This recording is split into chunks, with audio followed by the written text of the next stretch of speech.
Rossi. We saw an even bigger save from Marc Marquez in qualifying. But we've seen Marc have a couple of serious bits of misbehaviour already in this race. Look at this, I thought Valentino...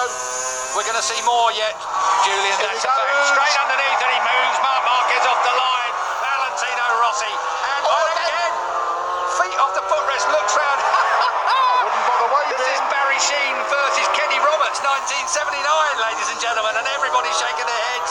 Out goes Valentino again. Marc Marquez, this is personal. This is a real personal fight. Valentino thinks he's been interfered with deliberately there. That's what that gesture was about. This is proper racing, if you ask me, Julian. I agree with you. I don't think it's got anything to do other than the fact there's two top men, egos and performances fighting around this packed racetrack, and all the time, Valentino